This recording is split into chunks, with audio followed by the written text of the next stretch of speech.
kính chào quý vị đang theo dõi kênh YouTube của Báo Tiền Phong. Ngay sau đây mời quý vị đến với những tin tức thời sự mà chúng tôi vừa cập nhật trong suốt những giờ qua. Tổng thống Mỹ Donald Trump cho biết cơ sở hạ tầng dầu mỏ của Iran có thể phát nổ trong vòng 3 ngày nếu tình trạng gián đoạn tiếp diễn. Lý do là việc tắc nghẽn dòng chảy dầu sẽ gây ra hiện tượng tăng áp suất trong đường ống và hệ thống ngầm. Trong một cuộc phỏng vấn với Fox News hôm Chủ nhật ngày 26 tháng 4, Tổng thống Mỹ Donald Trump cảnh báo nếu dầu không thể vận chuyển, sẽ tiếp tục tích tụ trong hệ thống đường ống, gia tăng áp suất và có thể dẫn đến sự cố nghiêm trọng. Ông Trump nói, khi bạn có những đường ống vận chuyển khối lượng dầu khổng lồ chảy qua toàn hệ thống, nếu vì bất kỳ lý do nào mà đường ống đó bị đóng lại do không thể tiếp tục bơm dầu vào các container hoặc tàu chở dầu, thì đường ống đó có thể phát nổ từ bên trong chỉ còn khoảng 3 ngày trước khi điều đó xảy ra. Nhà lãnh đạo Mỹ cho rằng, ngay cả khi được khôi phục, hệ thống dầu khí của Iran cũng khó có thể trở lại trạng thái ban đầu. Ông Trump nói thêm, và khi nó phát nổ, bạn sẽ không bao giờ có thể xây dựng lại nó như cũ được nữa. Nó chỉ còn lại 50% so với hiện tại. Vì vậy, tôi nghĩ họ đang chịu áp lực. Cũng trong cuộc phỏng vấn, Tổng thống Mỹ Donald Trump cho biết Washington sẵn sàng tiếp tục đàm phán với Tehran. Ông Trump nói, nếu họ muốn nói chuyện, họ có thể đến gặp chúng tôi hoặc gọi cho chúng tôi. Bạn biết đấy, chúng tôi có điện thoại, chúng tôi có những đường dây bảo mật tốt. Theo nhà lãnh đạo Mỹ, Washington không muốn cử phái viên đi quãng đường 18 tiếng để gặp mặt, đồng thời tuyên bố rằng cuộc chiến của Mỹ nhằm vào Iran sẽ sớm kết thúc. Ông Trump nói, tôi thấy không có lý do gì để cử họ đi chuyến bay 18 tiếng trong tình hình hiện tại. Quá lâu, chúng ta hoàn toàn có thể làm việc đó qua điện thoại. Phía Iran có thể gọi cho chúng ta nếu họ muốn. Chúng ta sẽ không đi du lịch chỉ để ngồi đó. Ông Andy Lipow, chủ tịch Lipow Oil Associates, cho biết tình huống tương tự từng xảy ra tại Iraq, Kuwait và UAE, nhưng không dẫn đến các vụ nổ. Khi không thể xuất khẩu, các cơ sở sẽ cắt giảm sản lượng. Cho đến nay, chưa có trường hợp nào dẫn đến nổ vì lý do này, ông nói, đồng thời kết luận dầu sẽ không phát nổ. Dù vậy, việc đóng cửa giếng dầu có thể gây ảnh hưởng lâu dài đến sản lượng khi hoạt động trở lại. Trong một diễn biến liên quan, tối Chủ nhật ngày 26 tháng 4, Ngoại trưởng Iran Abbas Araghchi đã kết thúc chuyến thăm Oman, nơi ông thảo luận về các vấn đề song phương và an ninh khu vực, đặc biệt là đảm bảo an toàn hàng hải tại eo biển Hormuz. Ông Araghchi viết trên nền tảng X, các cuộc thảo luận quan trọng về các vấn đề song phương và phát triển khu vực là các quốc gia duy nhất ven eo biển Hormuz. Trọng tâm của chúng tôi bao gồm các biện pháp đảm bảo an toàn cho việc di chuyển, mang lại lợi ích cho tất cả các nước láng giềng thân thiết và toàn thế giới. Những phát biểu của ông Araghchi được đưa ra khi ông lên đường đến Moscow để tiếp tục các cuộc tiếp xúc ngoại giao, trong bối cảnh Iran đang duy trì trao đổi với nhiều đối tác khu vực giữa lúc căng thẳng với Mỹ chưa hạ nhiệt. Trước khi đến thăm Oman, ông đã gặp gỡ các quan chức Pakistan tại Islamabad. Cựu Trung tướng Keith Kellogg ngày 24 tháng 4 nhận định Iran đang ở vị thế rất yếu, đồng thời kêu gọi Mỹ không nhượng bộ trong các cuộc đàm phán sắp tới với Iran. Phát biểu trên chương trình Jesse Watters Prime Time, ông Kellogg cho rằng Iran đang ở vị thế rất yếu, do đó phái đoàn Mỹ cần đưa ra các điều kiện rõ ràng thay vì thương lượng theo hướng nhượng bộ. Ông Kellogg nói, tôi cho rằng chúng ta không cần đàm phán, đây là các điều khoản, nếu họ không chấp nhận, chúng ta sẽ có bước đi tiếp theo và đặt chính quyền của họ vào tình thế rủi ro. Theo ông Kellogg, Mỹ cần đảm bảo kiểm soát urani làm giàu của Iran, điều tiết dòng chảy dầu mỏ và duy trì hoạt động thông suốt tại eo biển Hormuz, tuyến hàng hải chiến lược của thế giới. Bình luận được đưa ra trong bối cảnh Nhà Trắng xác nhận đặc phái viên Steve Witkoff và ông Jared Kushner sẽ tới Pakistan để tham gia các cuộc tiếp xúc với phía Iran. Ông Kellogg nhấn mạnh đây là cuộc chiến ý chí, đồng thời bày tỏ tin tưởng vào lập trường của Tổng thống Donald Trump. Cũng trong ngày 24 tháng 4, Bộ trưởng Tài chính Mỹ Scott Bessent khẳng định chính phủ nước này không có kế hoạch gia hạn các lệnh miễn trừ cho phép mua dầu mỏ của Nga và Iran trôi nổi trên biển sau khi giấy phép hiện tại hết hạn vào tháng tới. Trong các cuộc phỏng vấn với giới truyền thông Mỹ, Bộ trưởng Bessent cho biết các ngoại lệ đối với dầu mỏ Nga sẽ kết thúc vào ngày 16 tháng 5. Theo ông, lượng dầu Nga trôi nổi trên biển phần lớn đã được thị trường hấp thụ hết, nên việc tiếp tục gia hạn là không cần thiết. Đối với trường hợp của Iran, Bộ trưởng Bessent tuyên bố việc gia hạn miễn trừ là điều hoàn toàn không được xem xét. Ông nhấn mạnh chiến dịch phong tỏa hiện nay đang khiến dầu mỏ của Iran không thể đưa ra thị trường. Dự báo trong vài ngày tới, Iran có thể sẽ phải bắt đầu đóng cửa các cơ sở sản xuất. Điều này sẽ gây tổn hại nghiêm trọng đến những giếng dầu của nước này. Động thái cứng rắn của Washington diễn ra trong bối cảnh thị trường năng lượng thế giới vẫn đang chịu áp lực nặng nề từ cuộc xung đột tại Trung Đông. Việc eo biển Hormuz bị đóng cửa đã gây gián đoạn nghiêm trọng các dòng chảy dầu khí toàn cầu. Lục quân Mỹ đã kết hợp một đầu đạn xuyên bong ke mới được chế tạo bằng các thành phần in 3D với một hệ thống máy bay không người lái UAV cỡ nhỏ, cho phép lực lượng này lần đầu tiên triển khai sức công phá xuyên lòng đất từ một UAV cảm tử. Trong một bước tiến quan trọng về công nghệ chiến trường, lục quân Mỹ đã thử nghiệm thành công một loại đầu đạn mới kết hợp với UAV cảm tử tại căn cứ Redstone Arsenal vào ngày 26 tháng 3. Loại đạn mới, mang tên Berserker, giúp mở rộng đáng kể năng lực tấn công đường không trước đây của quân đội Mỹ. Được thiết kế để phá hủy các công sự kiên cố và mục tiêu ngầm, các loại vũ khí xuyên bong ke trước đây thường là những quả bom kích thước lớn thả từ máy bay. Chúng uy lực, có sức công phá mạnh mẽ nhưng có giá thành đắt đỏ, thời gian sản xuất lâu. Berserker là một loại đạn tương đối nhỏ, đặt trong vỏ in 3D và là vũ khí đầu tiên thuộc loại này được thiết kế để gắn lên UAV tấn công một chiều, UAV cảm tử. Nó được thiết kế vào đầu tháng 3 và chỉ vài tuần sau đã được thử nghiệm thành công tại Redstone Arsenal, một tốc độ phát triển được đánh giá là rất nhanh. Khoảng 10 đầu đạn Berserker đã được sản xuất bằng công nghệ in 3D trước khi một UAV cảm tử mang theo đầu đạn phá hủy thành công một bong ke trong trường bắn thử nghiệm. Dự án do lục quân Mỹ tiến hành, đặt tại Picatinny Arsenal. Đội ngũ Picatinny của chúng tôi đã đi từ ý tưởng đến bắn thử nghiệm chỉ trong 2 tuần. Berserker chứng minh khả năng của chúng tôi trong việc nhanh chóng phát triển và triển khai an toàn sức công phá lớn từ các UAV cỡ nhỏ, Đại tá Vincent Morris cho biết. Trong tương lai, đầu đạn Berserker sẽ được gắn lên UAV thông qua một thiết bị gắn đa năng cũng do lục quân Mỹ phát triển. Thiết bị này được thiết kế bởi cùng nhóm nghiên cứu, có tên là Click. Nó lấy cảm hứng từ thanh ray tiêu chuẩn dùng để gắn phụ kiện cho súng trường và sẽ cho phép quân đội lắp đặt nhiều loại tải trọng khác nhau lên UAV. Việc kết hợp Berserker với drone đã tạo ra một cách tiếp cận hoàn toàn mới trong tấn công mục tiêu kiên cố. Thay vì phải sử dụng máy bay chiến đấu đắt đỏ hoặc tên lửa lớn, quân đội giờ đây có thể dùng những UAV nhỏ bay thấp, khó phát hiện để tiếp cận và phá hủy các công sự, hầm ngầm hoặc vị trí phòng thủ của đối phương, kể cả ở phía sau chiến tuyến. Lợi thế lớn nhất của mô hình này nằm ở chi phí và khả năng sản xuất. Cả UAV lẫn đầu đạn đều tương đối rẻ, dùng một lần và có thể sản xuất nhanh với quy mô lớn. Điều này giúp quân đội Mỹ có thêm một lựa chọn hiệu quả trong các kịch bản xung đột hiện đại, nơi tốc độ, số lượng và tính linh hoạt ngày càng quan trọng. Binh sĩ Mỹ bị khỉ tấn công được cho là thuộc biên chế tàu USS Chief, nằm trong nhóm khoảng 84 thủy thủ trên 2 tàu đang hướng đến eo biển Hormuz để thực hiện các biện pháp chống thủy lôi. Theo các quan chức Mỹ, một binh sĩ đang trên đường đến rà phá thủy lôi ở eo biển Hormuz đã được sơ tán để điều trị sau khi bị một con khỉ cào trong lúc dừng chân ở Phuket, Thái Lan. Thủy thủ này đã được chăm sóc y tế và chuyển về Nhật Bản để tiếp tục điều trị. Không có ảnh hưởng nào đến hoạt động của tàu, theo tờ The Independent ngày 24 tháng 4 dẫn lời một phát ngôn viên của hạm đội 7 của Hải quân Mỹ. Những chuyện kỳ lạ vẫn thường xảy ra, đây chắc chắn là một chuyện như thế, trang Axios dẫn lời một quan chức quân đội Mỹ. Hải quân Mỹ không nêu rõ vụ việc xảy ra như thế nào hoặc loài khỉ liên quan, dù khỉ đuôi dài rất phổ biến ở Thái Lan và đôi khi gây nguy hiểm cho người. Binh sĩ Mỹ bị khỉ cào được cho là thuộc biên chế tàu USS Chief, nằm trong nhóm khoảng 84 thủy thủ trên 2 tàu đang hướng đến eo biển Hormuz để thực hiện các biện pháp chống thủy lôi. Theo Axios, binh sĩ bị thương đã được đưa đến Sasebo, căn cứ tiền phương của tàu USS Chief ở Nhật để điều trị thêm. Trong khi đó, Hải quân Mỹ đã bắt đầu triển khai các hoạt động rà phá thủy lôi tại khu vực eo biển Hormuz theo lệnh của Tổng thống Donald Trump.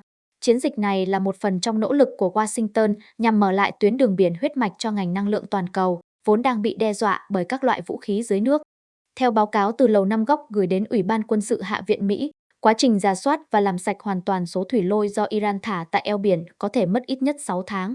Đây là một mốc thời gian đáng kể, phản ánh độ phức tạp của việc dò tìm vật liệu nổ trong môi trường biển nhạy cảm. Bộ trưởng Chiến tranh Pete Hegseth khẳng định quân đội Mỹ hoàn toàn tin tưởng vào khả năng xử lý các quả thủy lôi được xác định. Tuy nhiên, ông cũng nhấn mạnh rằng hoạt động này sẽ được thực hiện ở mức độ cường độ cao hơn, gấp 3 lần so với trước đây để đảm bảo an toàn tối đa cho giao thương quốc tế. Hiện tại, Hải quân Mỹ đang huy động các thợ lặn chuyên nghiệp và đội ngũ kỹ thuật viên xử lý vật liệu nổ EOD hoạt động tại khu vực. Mặc dù chưa có sự hiện diện trực tiếp của các tàu quét mìn cỡ lớn tại eo biển, nhưng Mỹ đã duy trì 2 tàu chiến ven biển LCS có khả năng chống thủy lôi ở Trung Đông. Bên cạnh đó, 2 tàu quét mìn thuộc lớp Avenger đóng tại Nhật Bản đang trên hành trình tiến về khu vực để tăng cường lực lượng. Một mật vụ bị bắn vào đêm ngày 25 tháng 4 tại buổi tiệc tối của Hiệp hội Phóng viên Nhà Trắng một lần nữa, làm dấy lên câu hỏi về mức độ bảo vệ dành cho các nhà lãnh đạo của Mỹ trong bối cảnh bạo lực chính trị gia tăng. Hàng trăm đặc vụ từ nhiều cơ quan thực thi pháp luật đã được giao nhiệm vụ bảo vệ sự kiện thường niên này, nơi Tổng thống Mỹ Donald Trump là nhân vật chính vào năm 2026. Tuy nhiên, một nghi phạm mang theo súng và các loại vũ khí khác vẫn có thể tiếp cận tới tầng ngay phía trên phòng khiêu vũ ở Washington, nơi tập trung dày đặc các thành viên nội các nhà lập pháp cấp cao và người nổi tiếng đang dự tiệc. Ngoài ông Trump, Phó Tổng thống J.D. Vance, Ngoại trưởng Marco Rubio, Bộ trưởng Quốc phòng Pete Hegseth, Bộ trưởng Tư pháp Todd Blanche, Bộ trưởng Tài chính Scott Bessent, Bộ trưởng Nội vụ Doug Burgum và nhiều quan chức khác cũng có mặt, nhiều người trong số họ có lực lượng bảo vệ riêng. Hiện còn quá sớm để khẳng định chắc chắn liệu có sai sót hay trục trặc nào trong công tác thực thi pháp luật hay không. Vụ nổ súng cũng đặt ra dấu hỏi về tình hình an ninh tại các sự kiện chính trị ở Mỹ trong vài năm gần đây. Trước đó, ông Trump đã trở thành mục tiêu trong hai vụ ám sát hụt vào năm 2024 khi còn đang tranh cử tổng thống. Theo phóng viên của NBC News có mặt tại buổi tiệc, khách sạn Washington Hilton vẫn hoạt động bình thường vào đêm đó và tổ chức nhiều sự kiện ở các phòng tiệc khác. Sự kiện của WHCA diễn ra ở sảnh chính dưới tầng hầm. Khách tham dự phải xuất trình giấy mời và đi qua nhiều vòng kiểm tra, máy dò kim loại. Trong đoạn video ghi lại vụ việc, có thể thấy tay súng chạy dọc hành lang, vượt qua một chốt kiểm soát an ninh. Sau đó, nghi phạm bắn một đặc vụ trước khi bị khống chế và còng tay. Bên trong phòng tiệc, những người tham dự đang dùng món ăn thì những người ở phía sau căn phòng cho biết họ nghe thấy nhiều tiếng súng. Các đặc vụ mật vụ nhanh chóng đưa ông Trump và ông Vance rời khỏi bàn danh dự. Lực lượng bảo vệ của nhiều thành viên nội các và các nhà lập pháp ngồi cùng khu vực với các nhà báo và khách mời, phản ứng theo nhiều cách khác nhau. Một số đặc vụ trèo qua phòng tiệc đông kín, đứng lên ghế và làm đổ đồ trên bàn để tiếp cận người được bảo vệ, trong khi các vị khách hoảng hốt chui xuống dưới bàn. Đội bảo vệ của các thành viên nội các, bao gồm ông Rubio, ông Bessent và ông Burgum, đã đẩy những người được bảo vệ xuống sàn và tạo thành lá chắn người.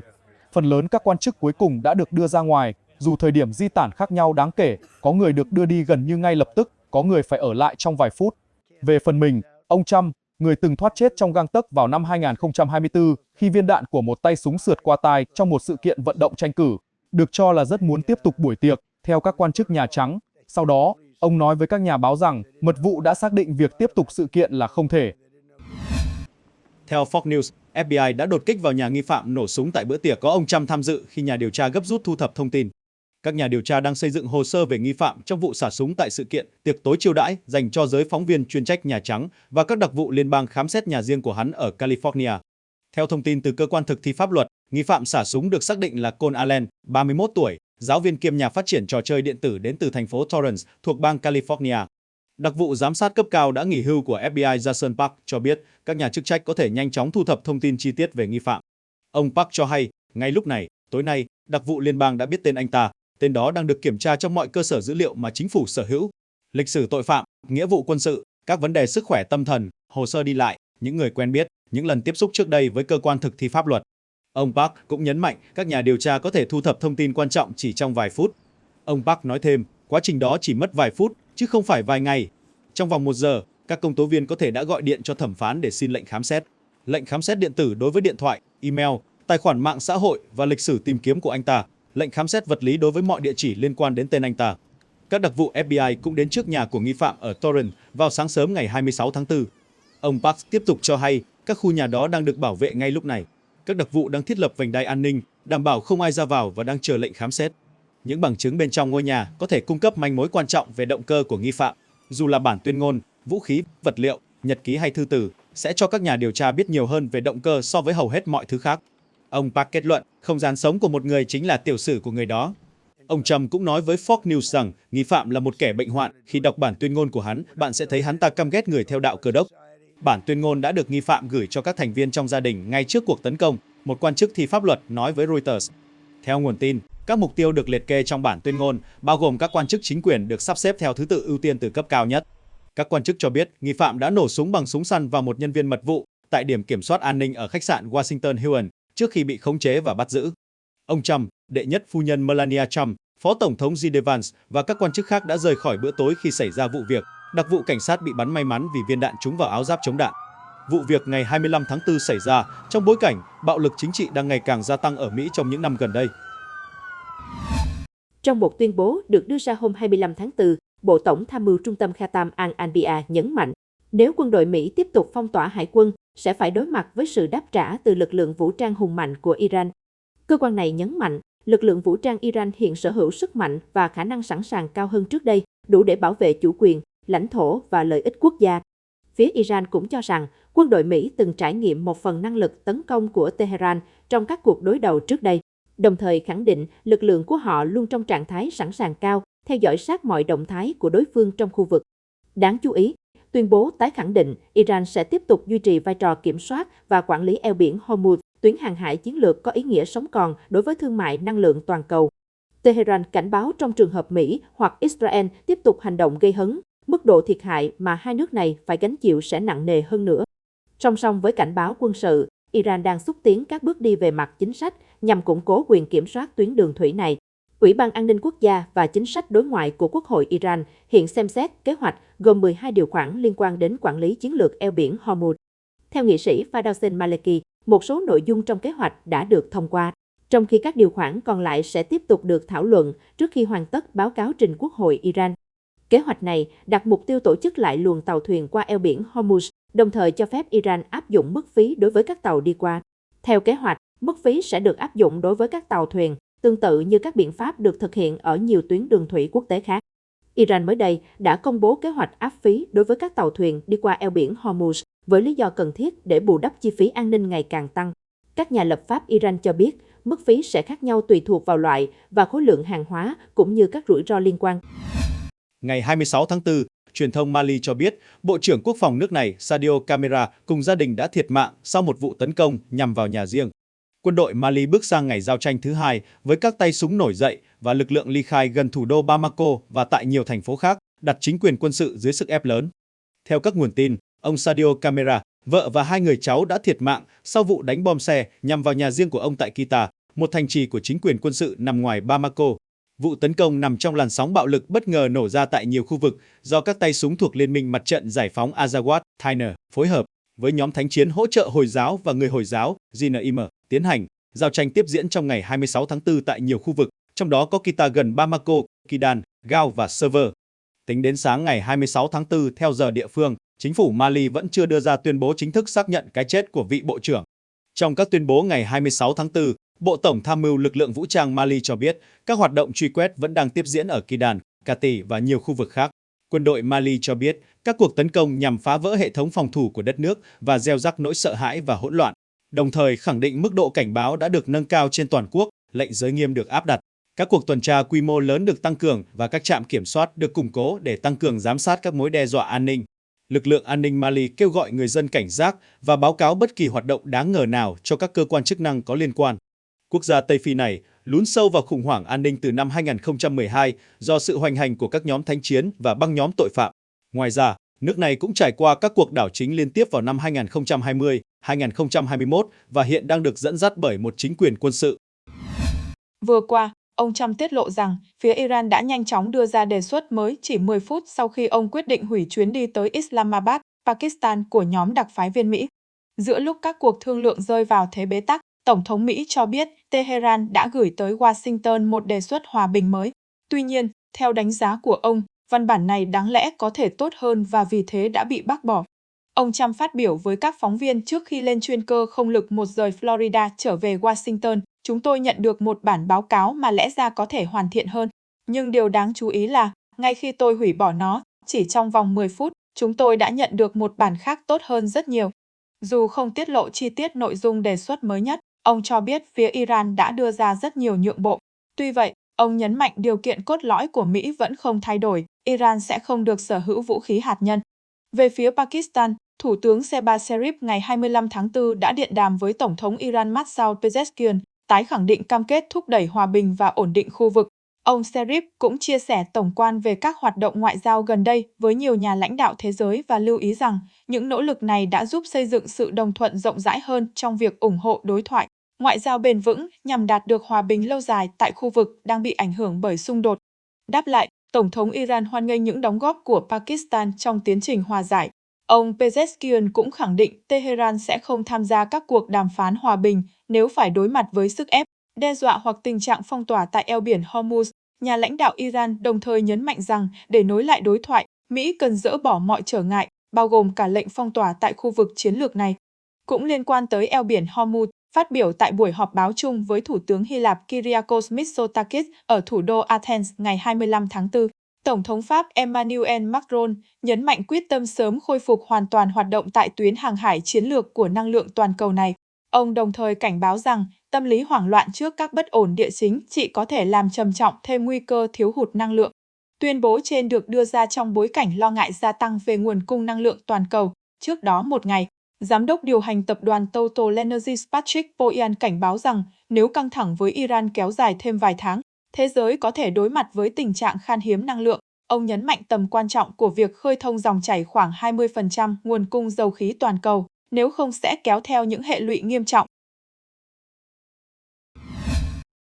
Theo các báo cáo, những dấu hiệu bất ổn tiếp tục xuất hiện trong nhóm đàm phán của Iran tại Mỹ khi người theo đường lối cứng rắn Mohammad Bagher Ghalibaf dường như sắp bị thay thế bởi một nhà bảo thủ kỳ cựu nổi tiếng vì từ chối nhượng bộ về vấn đề hạt nhân. Ngày 24 tháng 4, Iran International đưa tin rằng ông Saeed Jalili, 60 tuổi, người hiện đang lãnh đạo cái được mô tả là chính phủ ngầm, dự kiến sẽ kế nhiệm ông Ghalibaf sau khi ông này đột ngột từ chức giữa những tranh chấp nội bộ. Trung tâm quyền lực dường như tập trung vào Hội đồng An ninh Quốc gia tối cao Iran. Cơ quan này bao gồm các quan chức dân sự và quân sự cấp cao, với Chủ tịch Quốc hội Mohammad Bagher Ghalibaf nổi lên như gương mặt đại diện và là trưởng đoàn đàm phán với Mỹ. Hội đồng bao gồm nhiều quan điểm chính trị khác nhau và tồn tại những cạnh tranh nội bộ gay gắt. Ông Saeed Jalili, một đối thủ chính trị của ông Ghalibaf và là người phản đối cứng rắn với Mỹ, đại diện cho lãnh tụ tối cao trong hội đồng, trong khi người đứng đầu danh nghĩa là Tổng thống Masoud Pezeshkian theo đường lối cải cách. Các thành viên theo đường lối cứng rắn bao gồm tư lệnh mới của Iraq Ahmed Vahidi và Tổng thư ký hội đồng Mohammad Bagher Zonga cũng là một chỉ huy của lực lượng này. Theo các báo cáo, Jalili cũng đứng đầu phe cực đoan cứng rắn của Iran được gọi là Mặt trận ổn định, Paydari, được biết đến như một thành trì của chủ nghĩa bảo thủ cực đoan ở Iran. Ali Safavi, một quan chức thuộc Liên minh đối lập Iran, Hội đồng kháng chiến quốc gia Iran, NCRI, nói với Fox News Digital rằng Jalili đã chuyển mình từ một nhà đàm phán hạt nhân thành một nhân vật có ảnh hưởng trong chế độ. Theo các nguồn tin, Ghalibaf đã bị buộc phải từ chức sau khi cố gắng đưa vấn đề hạt nhân vào các cuộc đàm phán với Washington, một động thái đã gây ra phản ứng dữ dội trong giới chính trị Iran. Mối thù địch giữa hai ông Jalili và Ghalibaf được cho là kéo dài hơn một thập kỷ và trở nên gay gắt hơn trong cuộc bầu cử năm 2024, khi Jalili từ chối từ chức, góp phần vào chiến thắng của Tổng thống Masoud Pezeshkian. Ông Safavi nói, sự bộc lộ rõ rệt hơn của những chia rẽ tiềm ẩn bắt nguồn từ các cuộc nổi dậy trên toàn quốc tái diễn, các cuộc khủng hoảng kinh tế sâu sắc và áp lực chiến tranh, tất cả đều làm gia tăng mâu thuẫn nội bộ. Ông nói thêm, thay vì báo hiệu sự chuyển đổi, những diễn biến này phản ánh sự xói mòn ngày càng gia tăng và áp lực ngày càng lớn, làm sâu sắc thêm những rạn nứt và khiến chế độ ngày càng yếu hơn và dễ bị tổn thương hơn. Tuy nhiên, việc ông Jalili có khả năng được bổ nhiệm báo hiệu lập trường cứng rắn hơn của Iran, với việc nhấn mạnh hơn vào sự kháng cự thay vì thỏa hiệp. Safavi cảnh báo, các phe phái cuối cùng đều hướng đến một mục tiêu chung, bảo toàn quyền lực, họ khác nhau về phương pháp chứ không phải mục tiêu. Là một cựu thành viên của lực lượng vệ binh cách mạng Hồi giáo, IRGC, Jalili đã mất chân phải ở tuổi 21 trong chiến tranh Iran-Iraq, nhờ đó ông được mệnh danh là liệt sĩ sống. Mặt trận Paydari, tổ chức mà ông có liên hệ, phản đối việc hợp tác với phương Tây, đặc biệt là thỏa thuận hạt nhân năm 2015 và chủ trương học thuyết kháng cự tích cực. Trong nhiệm kỳ tổng thống của ông Hassan Rouhani, ông Jalili cũng thành lập một chính phủ bóng tối để chống lại các chính sách của chính quyền, đặc biệt là thỏa thuận hạt nhân. Ngày 7 tháng 4, ông viết trên X, đúng vậy, cơ sở hạ tầng đang trên bờ vực sụp đổ, cơ sở hạ tầng của sự thống trị và trật tự kiểu Mỹ, và sau đó, một nền tảng tốt hơn sẽ được xây dựng. Một ngày trước đó, ông đã đăng tải, im lặng không phải là câu trả lời thích hợp cho những lời nói lung tung của ông Trump, hãy để ông ấy nói thêm. Không có gì hiệu quả hơn trong việc phơi bày bản chất thực sự của Mỹ hơn là những lời lẽ bộc phát của Trump. Tổ chức Hàng hải Quốc tế, IMO, mới đây thông báo đã xây dựng một kế hoạch sơ tán các tàu thương mại và thủy thủ đoàn đang mắc kẹt ở Vịnh Persian, sau khi cuộc xung đột giữa Mỹ, Israel và Iran bùng phát từ cuối tháng 2. Theo IMO, đến nay, có 40 quốc gia thành viên của tổ chức này ủng hộ kế hoạch. IMO sẽ lập danh sách các tàu cần rời đi, đồng thời phối hợp các bên liên quan trong quá trình triển khai. Việc di chuyển sẽ tuân theo các luồng hàng hải hiện có, trên cơ sở bảo đảm an toàn. IMO khẳng định kế hoạch này mang tính điều phối, không bao gồm các biện pháp cưỡng chế, nhằm hỗ trợ tàu thuyền rời khu vực một cách an toàn khi điều kiện cho phép. Theo IMO, kế hoạch liên quan tới khoảng 2.000 tàu và 20.000 thuyền viên chưa thể di chuyển qua eo biển Hormuz từ khi bùng phát xung đột giữa Mỹ, Israel và Iran từ cuối tháng 2 vừa qua. Tuy nhiên, một số chuyên gia nhận định cơ chế sơ tán chỉ có thể phát huy hiệu quả khi có dấu hiệu giảm leo thang trên thực địa và đảm bảo an toàn hàng hải. Theo đó, việc tàu thuyền rời vùng vịnh có thể cần các thỏa thuận trực tiếp hoặc gián tiếp giữa chủ tàu và phía Iran hiện kiểm soát nhiều khu vực then chốt tại eo biển Hormuz. Theo đánh giá của Phó giáo sư Mikhail Khachachian thuộc Đại học Tài chính Nga, trong điều kiện hiện tại, việc đảm bảo an toàn cho tàu thuyền rời khỏi vịnh Persian chỉ có thể được thực hiện thông qua các thỏa thuận trực tiếp hoặc gián tiếp giữa chủ tàu và chính quyền Iran. Trong khi đó, một số ý kiến khác lưu ý rằng trong bối cảnh hiện nay, IMO chủ yếu đóng vai trò trung gian và điều phối, cung cấp hỗ trợ kỹ thuật và tổ chức. Liên quan diễn biến an ninh, Bộ trưởng Quốc phòng Đức Boris Pistorius cho biết nước sẽ triển khai một số đơn vị hải quân tới Địa Trung Hải, sẵn sàng cho các nhiệm vụ có thể liên quan tới khu vực eo biển Hormuz. Theo kế hoạch, Đức dự kiến điều tàu già phá thủy lôi cùng một tàu chỉ huy và tiếp vận, song chưa nêu thời điểm cụ thể. Theo tờ Rostory đưa tin, theo một báo cáo mới tiết lộ điều chính quyền Trump cố che giấu kể từ đầu cuộc chiến tới nay, Iran đã đáp trả quân đội Mỹ mạnh hơn và mang tính hủy diệt hơn nhiều so với những gì các quan chức dưới thời Tổng thống Donald Trump từng công bố. Theo NBC News, Iran đã tấn công hơn 100 mục tiêu tại 11 căn cứ quân sự của Mỹ ở các quốc gia vùng vịnh bằng tên lửa và UAV. Trong đó, đáng chú ý có một tiêm kích F-5 đã xuyên thủng hệ thống phòng không và đánh trúng một căn cứ, sự kiện hiếm gặp trong nhiều năm. Các nguồn tin cho biết, mức độ thiệt hại tại các căn cứ này là rất nghiêm trọng và tồi tệ hơn nhiều so với những gì được công khai. Đồng thời đây cũng là lần đầu tiên sau nhiều năm một máy bay chiến đấu có người lái của đối phương tấn công trúng căn cứ quân sự Mỹ. Trước đó, Tổng thống Trump từng tuyên bố Mỹ nắm mọi lợi thế trong cuộc xung đột, còn Bộ trưởng Quốc phòng Pete Hegseth khẳng định Iran hầu như không còn khả năng quân sự để đáp trả. Tuy nhiên, các tiết lộ mới đang đặt nghi vấn lớn về những tuyên bố này. Theo báo cáo, Iran đã sử dụng kết hợp tên lửa, máy bay không người lái và cả tiêm kích để tấn công hàng loạt cơ sở quân sự Mỹ tại Trung Đông, gây thiệt hại lớn cho kho tàng, sở chỉ huy, nhà chứa máy bay, hệ thống radar và hạ tầng liên lạc vệ tinh. Một số nghị sĩ Đảng Cộng hòa được cho là đã tỏ ra bất bình khi mức độ thiệt hại thực tế lớn hơn nhiều so với thông tin họ được cung cấp. Một trợ lý quốc hội giấu tên cho biết, chúng tôi đã yêu cầu thông tin trong nhiều tuần, nhưng không nhận được chi tiết cụ thể nào, trong khi Lầu Năm Góc lại đang đề xuất ngân sách kỷ lục. Trước đó, vào giữa tháng 4, truyền thông Mỹ dẫn lời người phát ngôn Bộ Tư lệnh Trung tâm Mỹ Tim Harkin cho biết, ít nhất 399 binh sĩ nước này bị thương trong cuộc xung đột với Iran. Theo ông Harkin, trong số những người bị thương, 354 binh sĩ đã trở lại làm nhiệm vụ. Quân đội Mỹ xác nhận, tính đến thời điểm hiện tại, 13 quân nhân Mỹ thiệt mạng trong chiến dịch tấn công Iran. 6 thành viên của Bộ Tư lệnh Hậu cần 103 đã thiệt mạng vào ngày 1 tháng 3 trong một cuộc tấn công bằng máy bay không người lái của Iran vào cảng Suaiba ở Kuwait. Một trung sĩ thuộc lực lượng không gian đã thiệt mạng vào ngày 1 tháng 3 trong một cuộc tấn công bằng máy bay không người lái của Iran vào căn cứ không quân Prince Sultan ở Ả Rập Xê Út. Một máy bay tiếp nhiên liệu KC-135 Stratotanker đã rơi ở Iraq vào ngày 12 tháng 3, khiến toàn bộ 6 người trên máy bay thiệt mạng. Chủ tịch Hội đồng Tham mưu trưởng Liên quân Mỹ, tướng John Kane, nói rằng phần lớn thương tích của quân nhân Mỹ là do các cuộc tấn công bằng máy bay không người lái Iran gây ra. Các nguồn tin cũng cho biết, chi phí sửa chữa các căn cứ bị tấn công có thể lên tới hàng tỷ USD, do nhiều hệ thống quân sự hiện đại và cơ sở hạ tầng chiến lược đã bị phá hủy hoặc hư hại nghiêm trọng. Những tiết lộ này xuất hiện trong bối cảnh Tổng thống Trump đã hủy kế hoạch cử đặc phái viên đàm phán chấm dứt xung đột và giải quyết việc phong tỏa eo biển Hormuz, cho thấy tình hình chiến sự vẫn còn nhiều bất ổn. Nhìn chung, báo cáo đã làm dấy lên lo ngại rằng mức độ thiệt hại thực sự của Mỹ trong cuộc đối đầu với Iran có thể lớn hơn đáng kể so với những gì được công bố, đồng thời đặt ra câu hỏi về tính minh bạch và chiến lược của Washington trong cuộc xung đột này. Tổng thống Mỹ Donald Trump tiết lộ Iran đã đưa ra đề xuất cải thiện đáng kể chỉ trong vòng 10 phút sau khi ông quyết định hủy một vòng đàm phán hạt nhân dự kiến. Một diễn biến mà ông mô tả là dấu hiệu cho thấy Tehran rất mong muốn đạt được thỏa thuận ngay cả khi tiến trình ngoại giao vẫn còn nhiều biến động.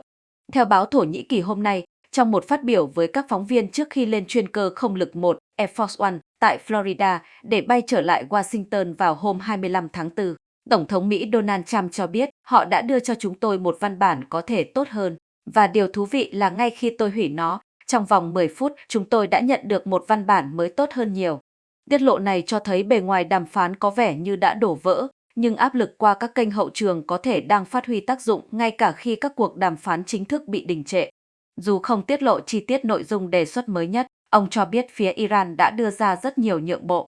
Tuy vậy, ông nhấn mạnh điều kiện cốt lõi của Mỹ vẫn không thay đổi, Iran sẽ không được sở hữu vũ khí hạt nhân. Giải thích về việc hủy bỏ vòng đàm phán gần nhất, ông Trump cho rằng lý do một phần đến từ việc phải di chuyển quá nhiều, đồng thời nhấn mạnh hai đặc phái viên của ông là Steve Witkoff và Jared Kushner không thể tiếp cận trực tiếp với lãnh đạo Iran. Ông cũng khẳng định Washington sẵn sàng duy trì liên lạc theo cách linh hoạt hơn. Chúng tôi có thể giải quyết vấn đề qua điện thoại và họ có thể gọi cho chúng tôi bất cứ lúc nào. Chúng tôi đang nắm mọi quân bài, ông nói. Ở một diễn biến liên quan, Ngoại trưởng Iran Abbas Araghchi được cho là sẽ tiếp tục hành trình ngoại giao trong khu vực. Theo hãng thông tấn nhà nước IRNA, ông dự kiến quay trở lại Islamabad sau chuyến thăm Oman hiện tại trước khi lên đường tới Nga. Báo cáo cho biết ông Araghchi sẽ có mặt tại thủ đô Pakistan vào ngày 26 tháng 4 để hội ngộ với các thành viên khác trong phái đoàn, những người đã trở về Tehran trước đó nhằm tham vấn và nhận chỉ thị liên quan đến các nỗ lực hòa đàm chấm dứt xung đột. Chiến dịch quân sự của Mỹ tại Iran cho thấy bước chuyển của chiến tranh hiện đại từ hỏa lực đơn lẻ sang hệ thống tác chiến tích hợp đa môi trường. Bằng sự phối hợp thời gian thực giữa tên lửa tầm xa, không quân, hải quân, UAV và công nghệ số, Washington duy trì ưu thế vượt trội. Tuy nhiên, áp lực tiêu hao gia tăng khi tốc độ sử dụng vũ khí vượt khả năng bổ sung, đặt ra bài toán không chỉ về sức mạnh mà còn về năng lực duy trì dài hạn. Ngay từ giai đoạn mở màn, Mỹ triển khai dày đặc các vũ khí tấn công tầm xa nhằm nhanh chóng làm tê liệt hệ thống phòng thủ của Iran. Chủ lực là tên lửa hành trình BGM-109 Tomahawk, được phóng từ tàu khu trục lớp Arleigh và tàu ngầm, với hơn 850 quả sử dụng chỉ trong những ngày đầu để đánh vào hệ thống phòng không, bệ phóng tên lửa và trung tâm chỉ huy. Cùng với đó, không quân Mỹ sử dụng bom xuyên phá hạng nặng như GBU-57, MOP, kết hợp với các bộ dẫn đường JDAM để tiêu diệt mục tiêu kiên cố. Đáng chú ý, lực lượng pháo binh sử dụng hệ thống M142 HIMARS để phóng tên lửa ATACMS và đặc biệt là PRSM, lần đầu được sử dụng trong thực chiến. Cách đánh này cho thấy Mỹ ưu tiên đòn đánh phủ đầu bằng hỏa lực tầm xa nhằm phá vỡ cấu trúc phòng thủ của đối phương, tạo điều kiện cho các lực lượng khác hoạt động trong môi trường ít rủi ro hơn. Không quân là lực lượng giữ vai trò trung tâm trong toàn bộ chiến dịch. Các máy bay ném bom chiến lược như B-1 Lancer, V-2 Spirit và cả B-52 Stratofortress được huy động để tiến hành các đợt không kích sâu, nhắm vào mục tiêu có giá trị cao. Đáng chú ý, khoảng 60% số máy bay B-1 có khả năng tác chiến đã được sử dụng, trong khi khoảng 26% toàn bộ phi đội B-2 được triển khai. Lực lượng tiêm kích đa nhiệm gồm F-35 Lightning II, F-22 Raptor, F-15, F-16, F-18 Super Hornet và A-10 Thunderbolt, hai đảm nhiệm vai trò chiếm ưu thế trên không, hộ tống và yểm trợ hỏa lực. Tổng số máy bay tham gia lên tới hơn 200 chiếc vào giai đoạn cao điểm. Một yếu tố then chốt là tác chiến điện tử, với máy bay EA-18G Growler gây nhiễu radar và chế áp phòng không. Khoảng 63-71% số máy bay cảnh báo sớm E3AWACS được triển khai, giúp kiểm soát không phận và điều phối tác chiến. Nhờ đó, không quân Mỹ vừa đảm nhiệm tấn công chính xác, vừa kiểm soát không gian điện tử, tạo ưu thế gần như tuyệt đối trên không. Máy bay không người lái, UAV, đã trở thành công cụ không thể thiếu. Các hệ thống MQ-9 Reaper duy trì hiện diện liên tục trên không để trinh sát và tấn công mục tiêu. Mặc dù cường độ sử dụng rất cao dẫn đến việc mất ít nhất 16 chiếc MQ-9, nhưng Mỹ đã bù đắp bằng việc triển khai rộng rãi các UAV tấn công chi phí thấp như Lucas từ tàu chiến. Xu hướng này phản ánh sự chuyển dịch sang mô hình chiến tranh, số lượng lớn chi phí thấp để tối ưu hóa nguồn lực. Để đối phó với các đòn trả đũa, Mỹ thiết lập mạng lưới phòng thủ nhiều tầng, khoảng 7-11% hệ thống Patriot và 29-43% hệ thống THAAD toàn cầu đã được đưa tới khu vực. Trên biển, các tàu khu trục lớp Arleigh sử dụng tên lửa SM-2 và SM-3 để đánh chặn tên lửa đạn đạo. Lực lượng hải quân với sự hiện diện của các tàu sân bay USS Gerald Ford và USS Abraham Lincoln không chỉ cung cấp nền tảng phóng hỏa lực mà còn kiểm soát các tuyến hàng hải quan trọng. Dù duy trì nhịp độ tấn công áp đảo nhờ tích hợp AI và vệ tinh, Mỹ đang đối mặt với áp lực tiêu hao khí tài cực lớn. Tốc độ sử dụng hàng trăm tên lửa Tomahawk mỗi tuần đang vượt quá khả năng sản xuất và bổ sung trong ngắn hạn của công nghiệp quốc phòng. Điều này cho thấy trong chiến tranh hiện đại, sức mạnh không chỉ nằm ở công nghệ và hỏa lực, mà còn phụ thuộc mật thiết vào khả năng duy trì chuỗi cung ứng và hậu cần bền vững.